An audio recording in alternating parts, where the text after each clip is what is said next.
Well, Charles, welcome into our Blues family and to Goldington Road. Your first experience of men's rugby in the Championship. How much are you looking forward to the 2022-23 campaign?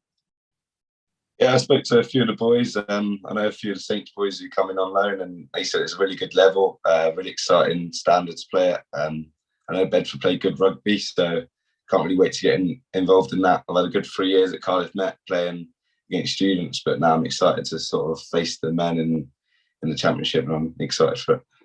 Yeah, and what supporters may not know about you is that you've actually got a very strong local connection to Bedford. Grew up in the junior system at Olney and was in the Northampton Saints Academy for quite a while. How much will that help you that you don't have to sort of move to Bedford and it's going to be a completely different experience from where you've been before? There's kind of familiarity around you as well? Yeah, it's tough coming to Cardiff because obviously it's a long way from home sort of thing, but being at Bedford is really my home. Really, as a kid, I used to go and watch all the time. I had a season ticket 4 or 5 years, so I know the club. There's links with Olney, you know how it is, and Saints. Obviously, there's clear links there. So yeah, Bedford means a lot to me. It's quite local to my house, so I'm excited to be involved. You've obviously pointed about some of the positives about joining Bedford. What was it specifically that you felt this was the perfect club to start your progression into the men's version of the game? Yeah, as I said earlier, talking to some of the boys that come on loan, like Ed Prowse, he just said it's just a really good place to play rugby. So there's great lads in the change room, and it's an attractive place to play rugby. We know Bedford want to chat the ball about, and that's what I want to be a part of. And then also we want to win at the end of the day, and excited to be part of that. And we've had a good season this season. Next season, hopefully more of the same. I'm sure you've looked at all our social media. A lot of what the boys say after games, when they re-sign, all that kind of stuff, is about the supporters. I guess you'll know more about them than most because you were one. I mean, was that another factor that you've got 2,500 people watching you every week? Yeah, 100%. It's not just even the 2,500 people at home games, the away games. You can see the fans who turn up. I used to do it myself. Go to the place of Cornish Pirates, and it's full of Bedford supporters, and it's really good how they get behind the side. And at home, the atmosphere is brilliant.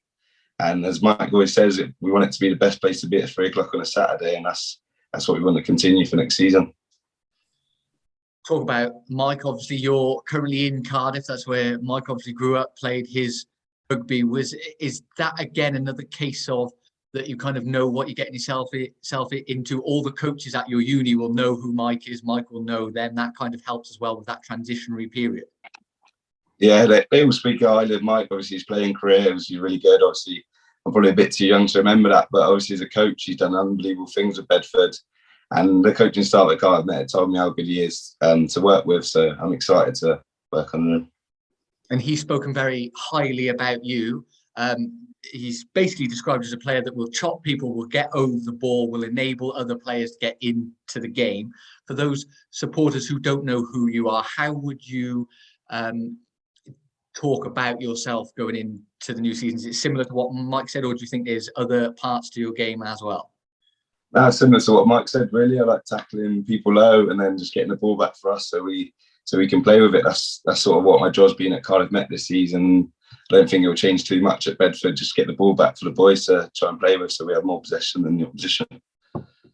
And whether you know or not, obviously our 7 option last season retired Joe Atkinson, a very big name here at Goldington Road. We're not typically saying that you will be that 7 jersey because you can play anywhere in the back row. But does that add any more pressure to you that you're kind of seen as that player that's going to take that jersey? There's no real added pressure, really. I know Joe done a really good job and he spoke highly of in the club, and just want to continue that, really, bring what I can bring to the table, which is tackling low, getting over the ball, and that's what I want to really bring next season. Obviously, you've done some studies at uni. That's why you were playing for Cardiff Met. How much did you know about the Blues' interest in you? Because Mike's been saying he's been watching you a couple of times. You were obviously on our radar. Did that add any more pressure to you in those university games that you knew you could pursue a career in rugby if it went well, or did you even know that Mike was watching your games? No, I knew there was some clubs watching, but I don't really play with any pressure. I just play with a smile on my face and just enjoy it, really. And I knew that something might happen at the end of uni, and if it does, then it's positive. If nothing doesn't, I'd stay in rugby with sports analysis maybe. So I didn't really think of any pressure on me at all at that season. And those couple of years at Cardiff obviously would have progressed you as not just a rugby player, but as a person as well. What are the main things that you're going to be bringing back to Bedfordshire and Northamptonshire when you come here as a player? When you're at uni for 3 years away from home, you have to develop as a person, and obviously being with a group of boys who are all away from home, we sort of really find out who the leaders are and sort of stuff like that. So just bringing real energy to sort of the changing room, and the boys just having a real buzz and just having good fun at the end of the day with the boys. You've spoken about some of the Northampton Saints players that you were obviously part of the junior academy with. Have you had a chance to speak to any of our first team boys yet?